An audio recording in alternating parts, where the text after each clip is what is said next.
Hello, Homechoir. Great to see you. Thanks for being here today for the latest in our deep dive series. Something very, very much out of the usual today. It's going to be a cool session. It's going to be groovy. We're going to be looking at one of the most important and influential musicians of the 20th century, none other than the great Miles Davis, all filtered through the lens of one particular album and one particular track called So What? So what? Well, you'll find out in a minute. So let me just check everything's working. Sound seems to be all right. Let me just check. Can we hear I've got a little bit of big band music here? I've got a bit of cool jazz. I've got a bit of bebop. We're ready for this.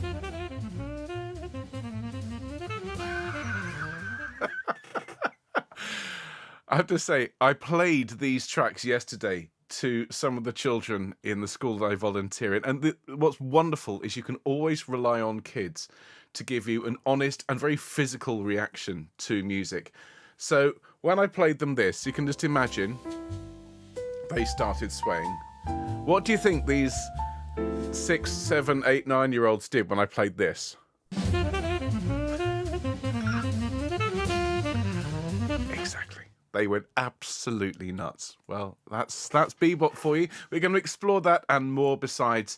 And let me just say hello to everyone who is here in the live chat. I'll be right with you. But hello to everyone who's joining us for the first time. Hello to all our recent subscribers. We are up to, as of this particular point, everyone, to 5,739 subscribers. 5,739. Fabulous. If you aren't subscribed yet, well, make today the day. We've got some fantastic content, not just stuff that we've been recording, putting out over the last 5 years, but so much more to come. So just click that red button and come and join us. It's all free. We'd just love to have you on board. And hello to everyone who's here live today, but not in the live chat. As always, a very groovy good afternoon to Helene and Bill and Val, to Sue and Tony and Sally and Annie and Maureen. Hello to Anne and Linda. Hello to Charlotte, Nikki and Val and Huyen and Katie and Harry and June and everyone else. You're also very welcome. And then hello, everyone over here. Fabulous to see you. So good afternoon, Alison. Hello, Angela. Hello, Colette. Hello, Dave. Hello, Jill. Hello, Eileen. Hello, Liz. Hello, Emma, looking after all of you this afternoon. Hello, Gloria. Hello, Irena. Hello, Jane. Hello, Jane. Hello, Lisa. Hello, Patricia. Hello, Sean. Hello, Susanna. Hello, Wendy. Hello, everyone. So, as I say, a groovy session. If you're waiting for the lecture, you'll need to just give me 2 minutes once we start, because I have some updates and some birthdays to sing for. So if you're watching later, you want to jump straight to the lecture, well, the link is in the description. But for those of you here this afternoon, let's start off. Let's have an F major home choir today. That piano's kind of iconic. I should explain why in a minute. But here we go. Nice deep breath and...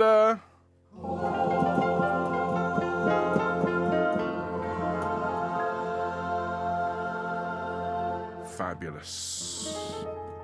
Home choir indeed. And welcome all of you to the latest deep dive session. But before we crack on with it, let me remind you that we've got a busy programme coming up, not just for the rest of this week, but indeed next week.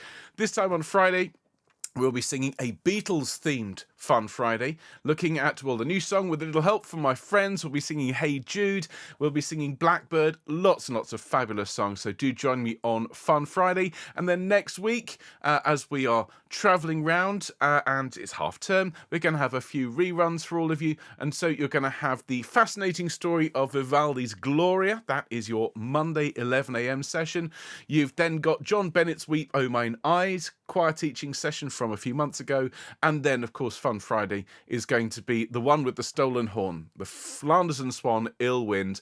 So that is next week's shows, going out at all the normal times, and then we'll be back with the live streams the following week. So, of course, we love what we do here at Homechoir, and we rely on your support. So thank you to everyone who donates to keep the channel running.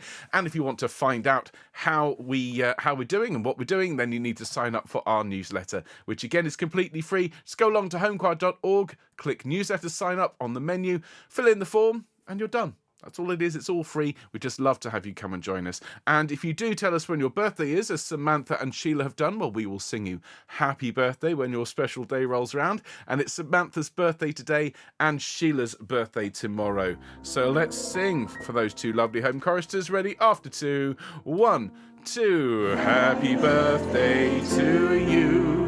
Happy birthday to you. Happy birthday, dear Samantha and Sheila. Happy birthday to you and many more.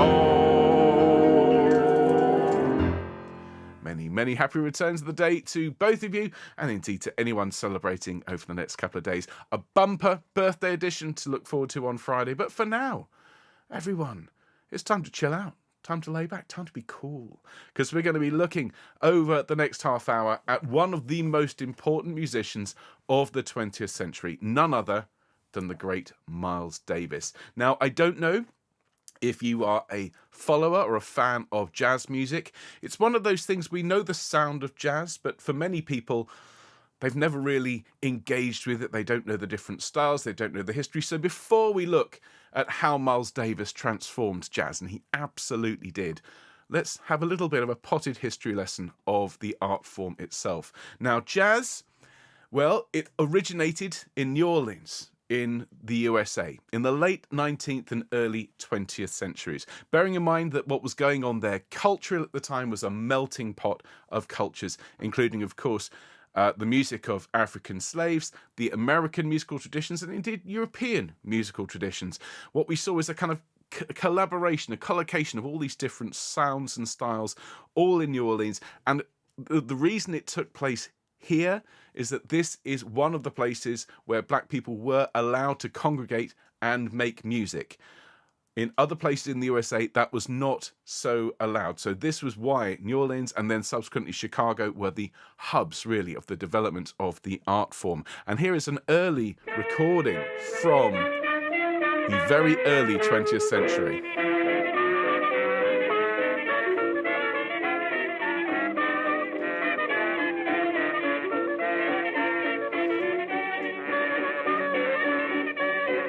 Now, what you can hear in there is a real mixture of instruments. You've got, obviously, an upright bass. You've got the banjo in there. You've got the clarinet. And this was what was known, really, as Dixieland jazz. But it evolved. And what we started to see is jazz becoming much more mainstream. Composers, of course, like George Gershwin would, as people would say, sort of smarten it up and take it into the concert hall. But what we started to see was that jazz became immensely popular in the form of big band jazz. And it's the 1920s that was considered kind of the golden age of the big band. So it became very, very popular in the USA and across Europe. Of course, this also went hand in hand with the development of recorded sound. People would often have record players. They would listen to these tracks on record.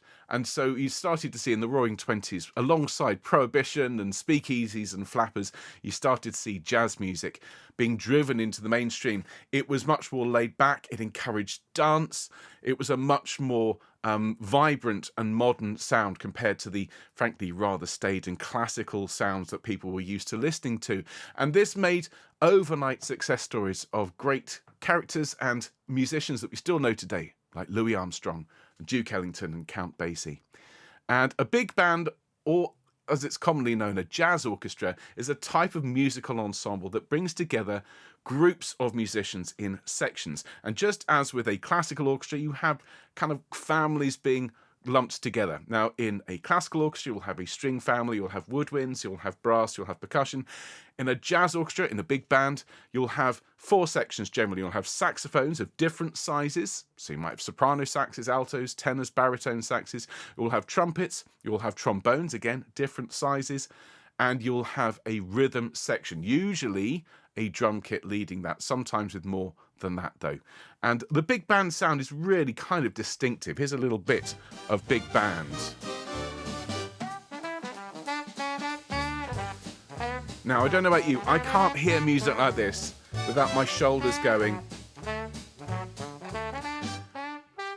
It's a combination of the swung rhythm with the use of syncopation. This is playing against the beat, which drives the music forwards and makes your shoulders go, makes your toes tap, makes you want to dance. And so you can see why this very upbeat, very cheerful style, big band jazz, was so popular and dominated really popular music for decades. It originated during the early 1910s and dominated, as I say, up well into the 1940s when swing was at its height. And a considerable range of styles evolved within big band jazz. Many of the better known bands very much reflected the popularity and the individuality of the band leader. So, for example, Count Basie's band, they played a kind of relaxed, kind of propulsive swing. You had band leaders like Bob Crosby, and you might think I recognize that surname. He was indeed the brother of Bing. And that had more of a Dixieland style, so you had more clarinets and that sort of slightly less laid-back feel, slightly pushing forwards there. Benny Goodman had a hard driving style, and Duke Ellington's compositions were varied and very sophisticated. In fact, his Sacred Concert is an incredible piece. I would thoroughly recommend. If you haven't heard it, it is absolutely outstanding. But that all brings us to this band here. The reason we are all meeting today to enjoy this deep dive. This, everyone, is Miles Davis. Now, he was obviously a trumpeter, and you'll know that from any image you see of Miles Davis. He's got a trumpet in his hand for the most part. He studied at the Juilliard School in New York City and made his debut as a member of Charlie Parker's Bebop Quintet. Now, you'll have heard the word bebop, and I'm just going to press... I've got a button here with bebop written on it. And this is kind of a little example of what bebop sounds like. Here we go.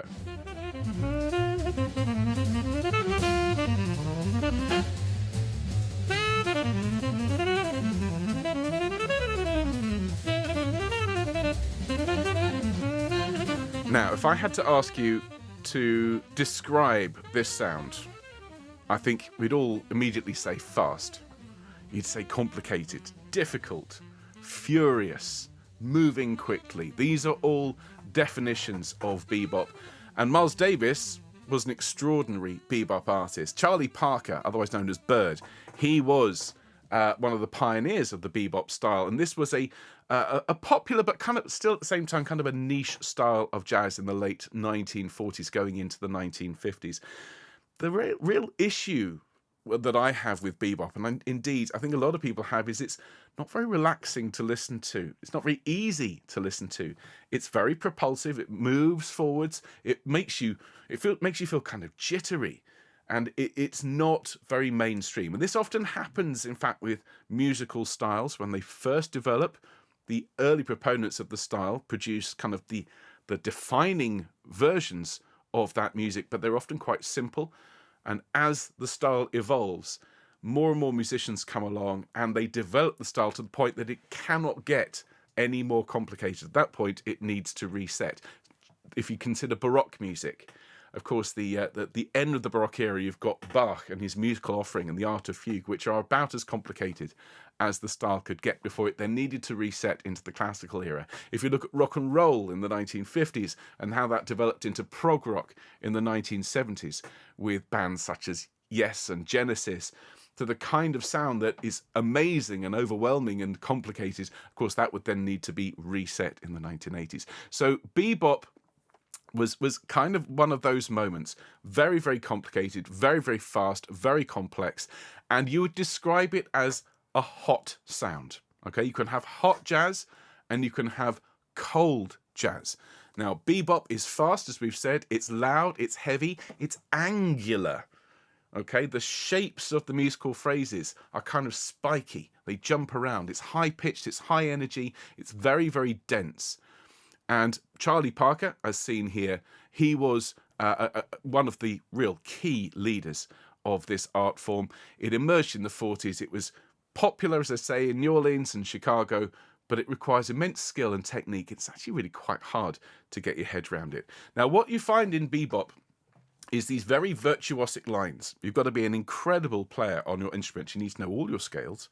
You need to be able to throw yourself around in these patterns in a very secure way over a series of chords. Now, in jazz, these are known as the changes, okay? The chords that go underneath the line. And what we find with bebop is that these changes are built on kind of diatonic harmony, on straightforward chords. We'll talk more about that in a minute, but it was these chords and the fact that it was so virtuosic, so hard to listen to, this is what prompted Miles Davis to start experimenting with something new. Now, we can have hot jazz, as we've just heard. You can have cold jazz. But cool jazz is something different. It's something in between. It's a smoother sound. And it was Miles Davis who was the main proponent of this style. It's where bebop is fast and angular. Well, cool jazz is slow. It's softer, it's lighter, it's low pitched, it's lower energy, it's much more sparse. And Miles Davis, in his album Birth of the Cool, well, he came up with a different style of playing. Much slower, much more in the middle register of his instrument. And playing cool is very much about as much how you play as what you play. So, Birth of the Cool is one of the most important albums of the 1950s because it just encouraged everyone to chill out. Cool down, Papa, don't you blow your top, as the song goes. And so it's less intense, it's less aggressive, it's slower, it's quieter, it's in the middle. And it very much defined a sound, but also a way of being. Now, of course, during the 1950s, one of the things that Miles Davis did with his trumpet was he started using something called a Harmon mute, and you can see it shown here. This basically stops some of the sound coming out of the trumpet. And previously, it wasn't really used as a soloing instrument. It was made to soften the sound of brass instruments to let a vocalist or another instrument come through.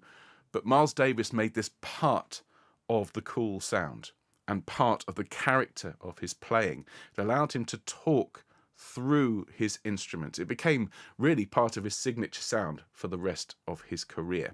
So in 1949 and in 1950, Miles Davis assembled this group of musicians to lay down the so-called Birth of the Cool recordings.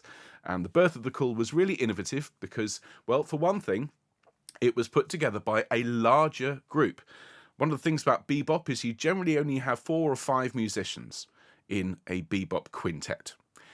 But Birth of the Cool was recorded by a nonet. So this had 9 musicians, a larger ensemble that was usual or even possible in bebop.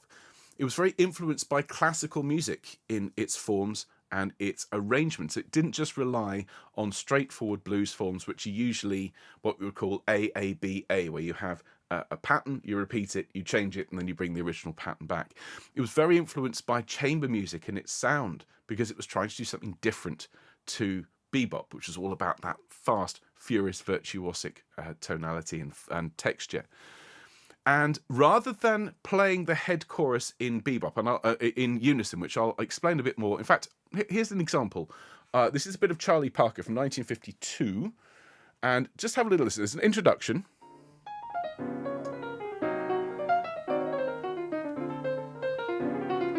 So this is bebop. So this is the head chorus. That pattern played all together.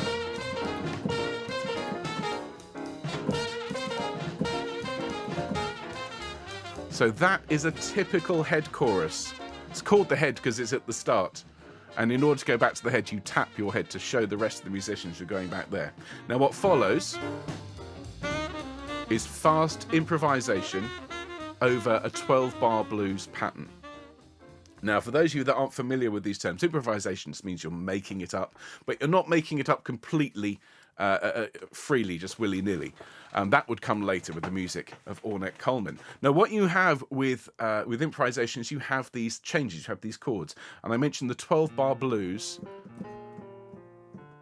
which is basically 12 measures where you have a straightforward pattern, which everyone knows, based on 3 chords. So you'll have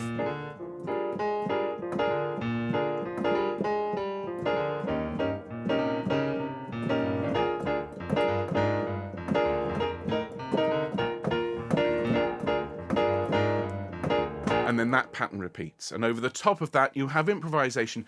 Now, it's a great way of building up an exciting piece, but of course, at this point, jazz is not a new art form. Everyone had heard it all before. And this started to feel really restrictive on the musicians of the age, none more so than Miles Davis. There were also some amazing musicians going on at the same time, like Dave Brubeck, of course. You had Charles Mingus, all of these producing incredible albums around this time. But in 1959, Miles Davis changed the sound of jazz forever. He put together an incredible band consisting of himself, obviously on trumpet, Paul Chambers on bass, Jimmy Cobb on the drums, the great Bill Evans on piano, and more on him in a minute, and two superstars on saxophone. You had Julian Cannonball Adderley on the alto sax, and the one and only John Coltrane on tenor sax. This is kind of a super group.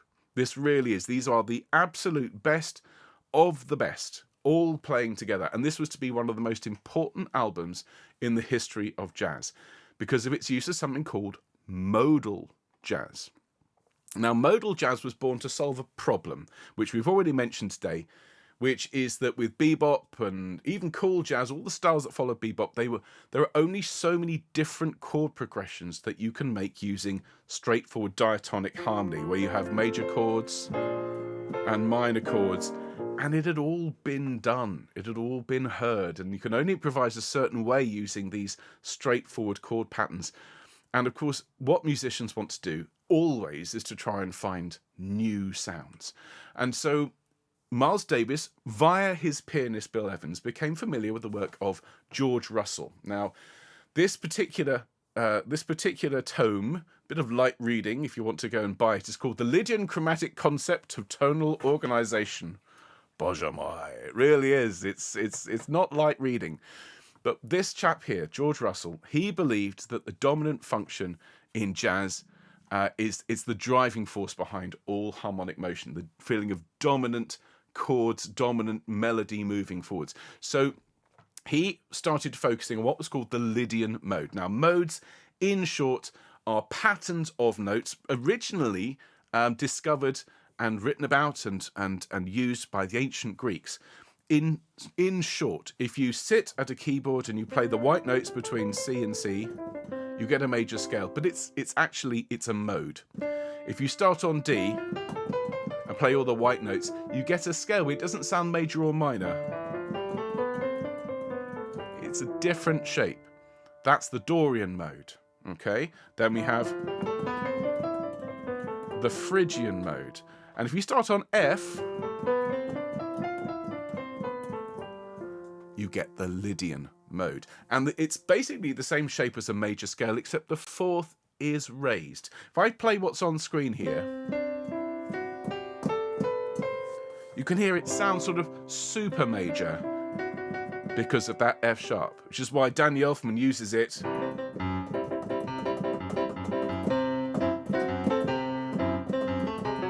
for The Simpsons. So the Lydian mode is interesting because if you pull the scale apart, what you get is a whole load of fifths.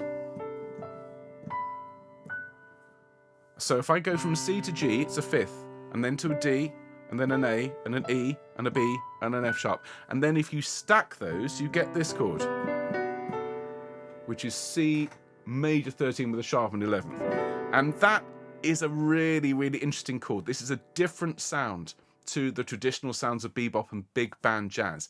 What this gives the musicians is more colours to paint with, more sounds to make.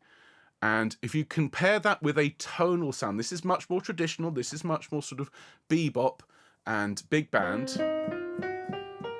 That is your traditional blues scale.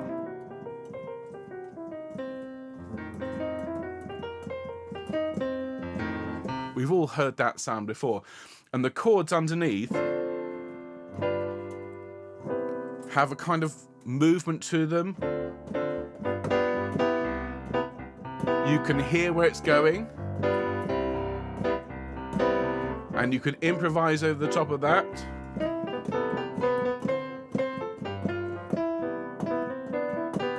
Using the traditional structures. Now, let's compare that to a modal set of notes. And what you find with modal chords is instead of using these structures that we used to, is they space them out.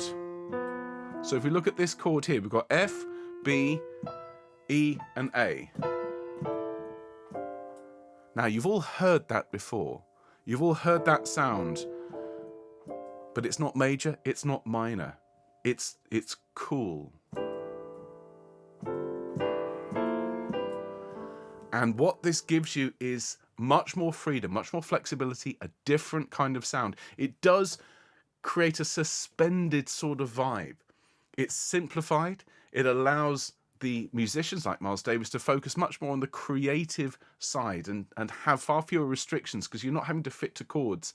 Instead, you're using these scales over much more empty space. Consider if you were trying to plant in a garden and you were having to fit round all of the plants that were already there, you only have a limited amount of space to plant your crop. Whereas if you have a completely open field, you can lay it out any way you like.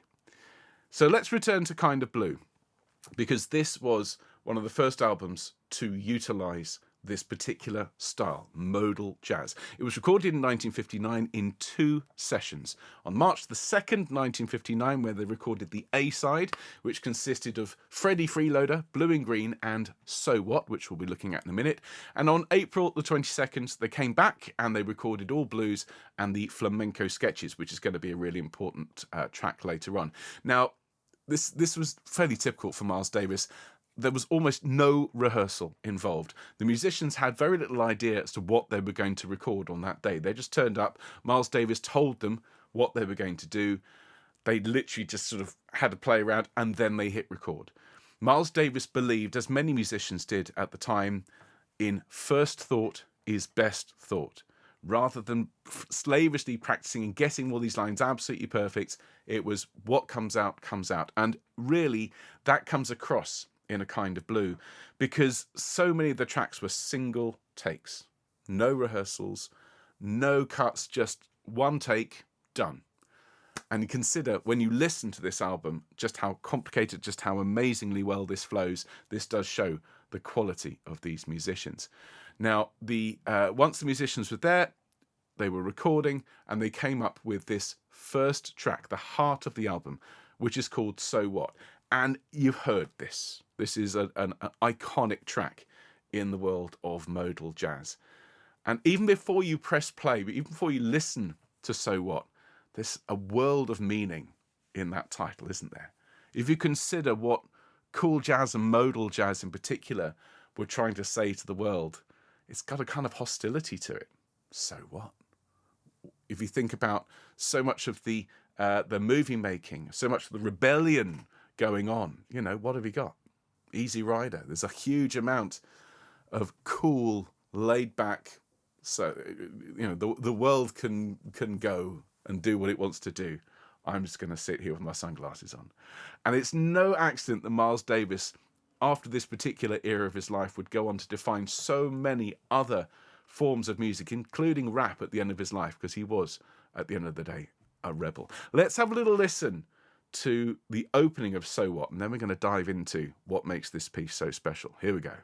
Part 1, the music written by Miles Davis, he calls So What.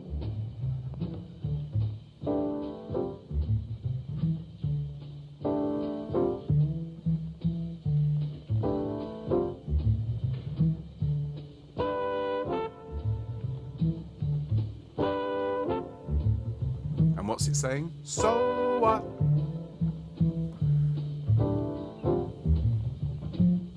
So what? So this is the head chorus.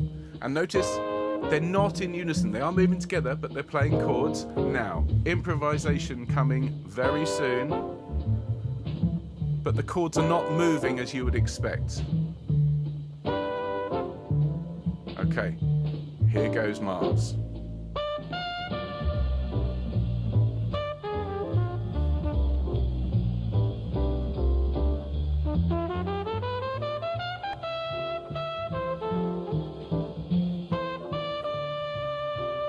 And this line is lower and slower and feels emptier and fuller at the same time. Now, this is a live performance. The album, of course, has a different improvisation. The improvisation is different every time. Of course, the head chorus is the same. So let's just explore a little bit of this iconic So What theme, because I'm pretty sure everyone out there has heard this particular track, at least the opening of it. And what's fabulous about this is it does have a chord. And in case you're wondering, this piano, by the way, is called the Kind of Blue Steinway, because they sequenced for this particular set of sounds, they sequenced the very same piano used on this album. So I just thought I'd throw that out there. So now we've got a G major chord here. We've got a D, a G, and a B. Underneath that, you've got 2/4. So you've got that sparse sound with the warmth of the chords on top. Ba-dum, ba-dum, ba-dum, ba-dum, bum. Ba-dum, ba-dum, ba-dum, ba-dum. Dum, dum, dum, dum, dum. Yeah, and the so what is kind of punctuating. Interestingly, the chords, or the chord at the start of that is built on these notes, on E, A, D, G, and B. The 5 bottom strings of a guitar. I don't think that is by accident. And so that particular pattern plays around twice. And then this is the modal bit. This is the interesting bit. What happens is that pattern shifts up a semitone. So instead of going, oh, excuse me there, ba-dum, ba-dum, ba-dum, ba-dum, then it shifts up, ba-dum, ba-dum, ba-dum, ba-dum, ba-dum, ba-dum, ba-dum, ba-dum, bum, dum, dum, dum, dum, and then it shifts down again. And this is a complete departure from what had gone before. No more of this chord 1, chord 4, chord 5. This was a new sound and a new direction. And I used to do this when I was a music teacher. What I'm going to do, and I'm going to leave this for you to have a go if you wish. I've recorded this in to my sequencer here. And if you have a listen, we've got the bass and we've got the drums as well. So this is the opening pattern. And if you have an instrument that can play these notes, so for example, a keyboard, a piano, if you just play any of the white notes in between D and D, I'm just going to just stop the track for now. You play any of these notes, any of those white notes in any order, try and lean a bit more on D, because that's the home note, then that will fit with 3/4 of these changes. If you then want to shift up to the black notes, E flat, G flat, A flat, B flat, D flat, just the black notes, that will fit as well. So what I'm going to do is I'm going to make up an improvisation to the so what changes. I'm going to keep it as simple as I can, because it's not bebop, it's cool and it's modal. Here we go.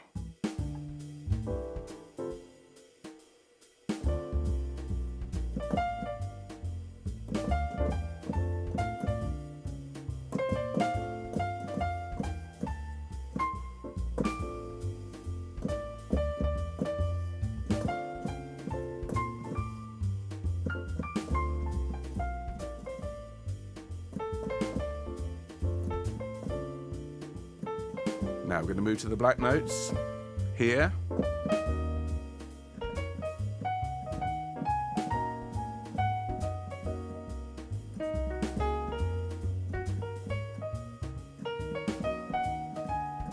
And back down to the white notes.